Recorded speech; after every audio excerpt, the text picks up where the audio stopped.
Welcome to நலம்தானா viewers. இன்னைக்கு அவுள் போண்டா செய்ய போறோம். ஈஸி, ஒரு 10 நிமிஷத்துல நினைச்ச நேரம் உடனே செஞ்சிடலாம். நான் காமிக்கிறதுக்காக கம்மியா கொஞ்சமா செஞ்சு காமிக்கிறேன். இது 1/4 கப்பு தட்டவள், பேப்பர் அவள்னு சொல்லுவோம் நம்ம, இல்லைன்னா தட்டவள்னு கூட சொல்லுவாங்க. 1/4 கப்பு மட்டும் எடுத்திருக்கேன். இது சும்மா தண்ணி ஊத்தி அலசி ஊத்திட்டு திரும்பவும் அப்படியே வச்சோம்னாவே ஈஸியா ஊறிடும். அந்த கெட்டி அவள்னா தான் ஒரு 3 நிமிஷம் 4 நிமிஷம் விடணும். அதனால இதை கொஞ்சம் 1/4 கப்பு மட்டும் அவுள் எடுத்து இதை கொஞ்சம் தண்ணி ஊற்றி அலசிட்டு கொண்டுட்டு வந்தேன். கழுவிட்டு வந்தாச்சு. இந்த இப்போ உடனே பாருங்க, இந்த இப்படி அமுங்குறாப்புல இருக்கும். சும்மா ஒரு அரை நிமிஷம் 30 செகண்ட்ஸ் இப்படி விட்டோம்னாவே போதும். இது நல்லா ஊறிடும். இதுல அதே 1/4 கப்பு கோதுமை மாவு இதுல கலந்துக்கணும். நம்ம பச்சை மிளகாய் பொடியாவும் அரிஞ்சு போட்டுக்கலாம். நான் வாயில கடிப்பட்டுச்சுன்னா காரமா இருக்குமேங்கிறதுக்காக இதுலயே போட்டு 1-2 அரைச்சிடலாம். இந்த வெள்ளை கலர் மிளகாய் ரொம்ப காரம் இருக்காது, அதனால இதை போட்டு இப்ப மிக்சியில அரைச்சிடணும். மிக்சியில அரைச்சிக்கிட்டு காமிக்கிறேன். கொஞ்சம் தயிர் ஊத்திக்கணும். இதுல அரைக்கிறப்ப மாவு கலக்கறதுனால நல்லா கெட்டிமா இருக்கும், கோதுமை மாவு கலக்கறதுனால. அதனால நம்ம அளவுக்கு தகுந்தாப்புல கொஞ்சம் ஒரு 2 ஸ்பூன் தயிர் ஊத்தி அரைச்சிட்டு, அப்படியும் கெட்டிமா இருந்துச்சுன்னா தண்ணி வேணுமா ஊத்திக்கலாம். இப்ப அதை அரைக்கிறேன்.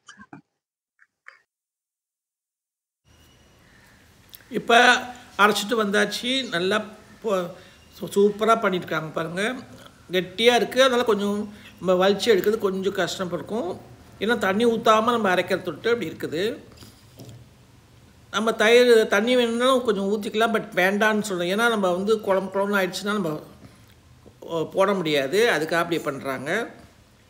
அதில் இஞ்சி பூண்டு, வெங்காயம், கருவேப்பிலை, கொத்தமல்லி, கொஞ்சம் உப்பு, கொஞ்சம் பெருங்காயத்தூள், இது எல்லாமே நம்ம போட்டு நல்லா பிசையணும்.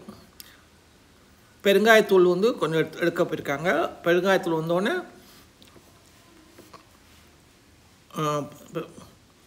பெருங்காயத்தூள் போட்டுறது உடம்புக்கு நல்லது தானே, அதுக்காக பெருங்காயத்தூள் போடுறாங்க. போட்டுட்டு நம்ம பிசையணும். நம்ம இதில் எவ்வளோக்கு எவ்வளோ பிசைகிறோமோ அவ்வளோ தண்ணி வேணும்னாலும் தெளிச்சுக்கலாம். சும்மா ரொம்பவும் போட்டோம்னா குழன்னு ஆகிடும். நம்ம போண்டா போட வராது. இப்போ எண்ணெய் சட்டி வச்சுருக்கோம், எண்ணெய் காஞ்சிக்கிட்டு இருக்குது. சிம்மில் தான் வச்சுருக்கோம் நம்ம. இப்போ பாருங்கள், போண்டா ரெடி ஆகிட்டுருக்குது. நல்லா பிசைகிறாங்க. எல்லாம் கொஞ்சம் அப்பப்போ வேணும்னா தண்ணி தெளிச்சுக்கிறது. நல்லா தெளிச்சுட்டு நல்லா குழன்னு ஆகிடுச்சுன்னு சொன்னால் டேஸ்டியாக இருக்கும் சாப்பிட்றதுக்கு. இல்லாட்டி ரஃப்பாக தெரியும் போண்டா. அதுக்காக கொஞ்சம் சாஃப்ட்னஸ் கொடுக்குறதுக்காக இப்போ எண்ணெய் நல்லா காஞ்சிருச்சு. சிம்லேயே இருக்கப்போ எண்ணெய் நல்லா காஞ்சிடுச்சு. இது செய்யறதுக்கும் ரொம்ப சுலபம். நம்ம இன்ஸ்டன்ட் போண்டான்னு சொல்கிறோம்ல, அந்த மாதிரி இது ஈஸியாக செஞ்சிடலாம். உடம்புக்கும் ரொம்ப நல்லது. கோதுமை மாவு, பேப்பர் அவுள் தான், நம்ம கெட்டி அவுள் இல்லை. இப்போ போட்டு பார்க்குறாங்க, கொஞ்சம் ஹையில் வச்சுருக்காங்க. இப்போ நல்லா பீட் பண்ணுறாங்க. அது எவ்வளோக்கு அளவு நம்ம பீட் பண்ணுறோமோ அவ்வளோக்கு அளவு நல்லது. ஆமாம், அதுதான் முக்கியம். ரொம்ப இப்போ நம்ம கொஞ்சமாக கிள்ளி போட்டு பார்க்குறாங்க எப்படி இருக்குது அப்படின்ட்டுன்னு. எண்ணெய் காஞ்சிருச்சு. இன்னும் கொஞ்சம் கெட்டியாக இருக்கிறதுட்டு கொஞ்சம் தண்ணி சேர்த்துக்கிறாங்க. பட் நம்ம தண்ணி இப்போ சேர்க்குறது ரொம்ப கேர்ஃபுல்லாக சேர்க்கணும். நம்ம இஷ்டத்துக்கு அள்ளி ஊற்றிட்டோம்னா அதுனா ஒன்றுமே செய்ய முடியாது அப்புறம். ஆமாம், பாருங்கள், கரெக்டாக அந்த தண்ணி அளவு நம்ம பார்த்துக்கணும். இது நம்ம போண்டான்னு சொல்கிற முன்னாடி கிள்ளி போடுற மாதிரி தான் இருக்குது. ஏன்னா போண்டாக்கு பொதுவாக நம்ம ஏதாவது உள்ளுக்குள்ளே ஸ்டஃப் பண்ணி அதை உருட்டி அதை நம்ம கடல மாவில் நனைச்சி போடுவோம். இதில் கடல மாவே கிடையாது, இது எல்லாமே மிக்ஸ் பண்ணி போட்டுறது நம்ம. அதனால் நமக்கு உடம்புக்கும் நல்லது, ஹெல்த்தி. இது அவளும் ஒன்றும் செய்யாது, கோதுமாவும் ஒன்றும் செய்யாது. நம்ம இஞ்சி பூண்டு சேர்த்துருக்கோம். அவளும் தட்டாவுள் சுலபத்தில் டக்குன்னு தண்ணி தெளிச்சுட்டு இது பண்ண பசஞ்சாலே நல்லா மசிஞ்சிடும். அதனால் நமக்கு ஒன்றும் செய்கிறதுக்கும் ஈஸி. யாராவது விருந்தாளி வந்துட்டாங்கன்னா நம்ம டக்குன்னு செஞ்சு முடிச்சிடலாம். இதை மத்தியானம் சாம்பார் சாதம் பண்ணி ரசத்துக்கு ரொம்ப நல்லாயிருக்கும். சாம்பாரில் கூட போட்டு கூட சாப்பிட்டுனா டேஸ்டியாக இருக்கும். நமக்கு வந்து ஈவினிங் ஸ்நாக்ஸ் மாதிரி பிள்ளைங்க ஸ்கூலுக்கு போயிட்டு வந்துச்சுன்னா அதை கொடுக்கலாம், அதுவும் ரொம்ப நல்லாயிருக்கும்.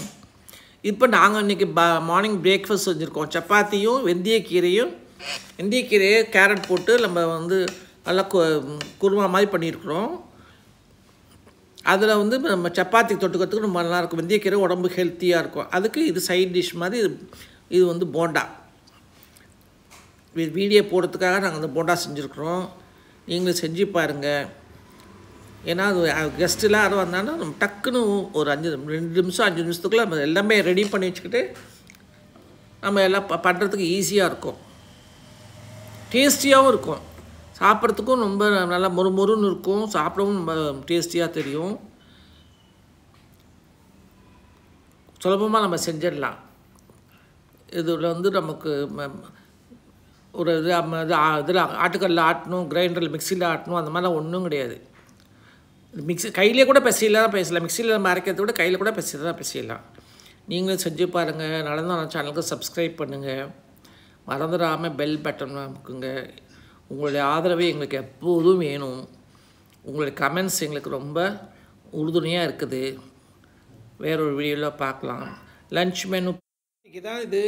இன்றைக்கி சப்பாத்தி, வெந்தயக்கீரை, கேரட் போட்டு மசால் போட்டு தொட்டுக்க செஞ்சுருக்கோம். இது போண்டா. இப்போ காலையில் செஞ்ச போண்டா வெண்ணெய் தொட்டுக்கிட்டு நம்ம வந்து சாப்பிட வேண்டியது. பாருங்கள், இதுதான் இன்றைக்கி பிரேக்ஃபாஸ்ட் மெனு.